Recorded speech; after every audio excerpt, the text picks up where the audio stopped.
Hello mga Mars! Dito nga sa video na ito ay ipapakita ko sa inyo kung paano ko niluluto itong aking paninda version na pork caldereta. Sa reseping ito ay gumamit lamang ako ng mga simpleng ingredients at simpleng pamamaraan ng pagluluto. At makikita nyo nga sa video na ito na naluto na itong ating pork caldereta at nakadisplay na siya dito sa aming kainan. At kaya ko naman sinabi na ito ay paninda version dahil nang niluto ko ang kalderetang ito ay hindi ako gumamit ng mga mamahaling ingredients para ito ay mapasarap pa. Dahil ang nais ko lamang dito ay maibenta ko siya sa murang halaga. Niluto sa simpleng paraan pero napakasarap po ng kaldereta. Nang mainit na ang kawali ay una kong pinirito itong gulay na patatas at ng carrots. Naglagay lamang ako rito ng paminta at ng kaunting asin. At pagkatapos, haluin lang ito ng mabuti, lutuin hanggang sa mag-half cook. At nang maluto na nga itong patatas at carrots ay niligay ko siya sa isang lalagyan. At sa parehong kawali ay dito na rin tayo magigisa ng sibuyas at ng bawang.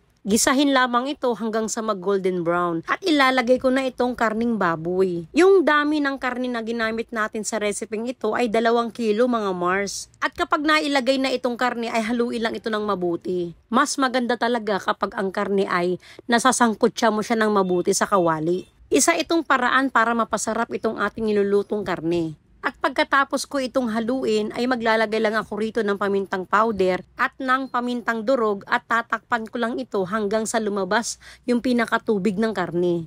Ang paraan ko mga Mars para mas mapabilis ko yung pagpapalambot ng karne ay pakukuluin ko sa malakas na apoy yung karne.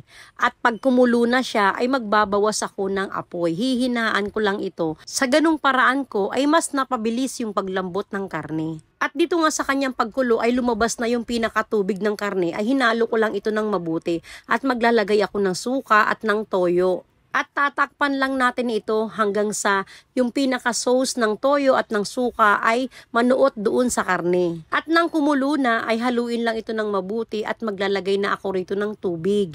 At maglalagay din ako dito ng 3 kutsarang tomato paste. Para mas maganda yung kulay ng ating kaldereta, dapat talaga ay merong tomato paste. At dito sa part ng video na ito ay palalambutin ko yung karne. At tamang-tama lang yung paglalagay natin ng tomato paste para mas kumulay siya. Dahil tatakpan natin ito hanggang sa kumulo at lumambot na yung karne. At dito nga sa kanyang pagkulo ay nag-reduce na yung sabaw ng ating karne.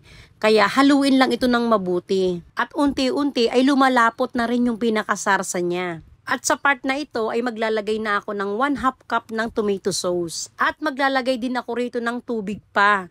Medyo kulang pa kasi sa lambot itong karne. At maglalagay lang ako rito ng pampalasa na asin at ng powdered seasoning. Kapag po ako ay nagluluto ng kaldereta, ay naglalagay po talaga ako ng brown sugar. Optional po ito kung gusto po ninyo o ayaw nyo, ay pwede rin naman. Yung pinakagusto kong lasa sa kaldereta ay yung medyo may asim na may konting tamis. At haluin lang ng mabuti para matunaw yung mga nilagay nating mga pampalasa. Tatakpan ko lang ito hanggang sa kumulo. At nang kumulo na ay maglalagay naman ako rito ng mga hiniwang siling labuyo para medyo may anghang ang kaldereta.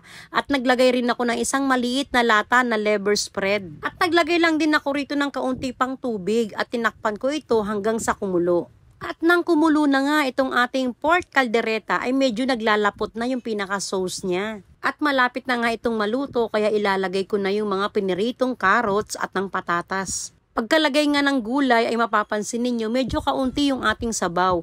Pero dahil ito ay paninda version, dapat medyo may sauce yung ating kaldereta, ay maglalagay naman ako rito ng kaunti pang tubig. Sa paglalagay po ng tubig, dapat ay pakunti-kunti lang. Depende po yun kung kailangan pa niyang lagyan ng tubig o hindi na. Pagkalagay ko nga ng tubig ay lulutuin ko lang ito ng mga ilang minuto pa hanggang sa medyo lumapot na yung sarsa ay luto na po itong ating pork caldereta. Kapag po paninda version yung aking ginagawa, dapat po ay masarsa kasi yun ang gusto ni customer.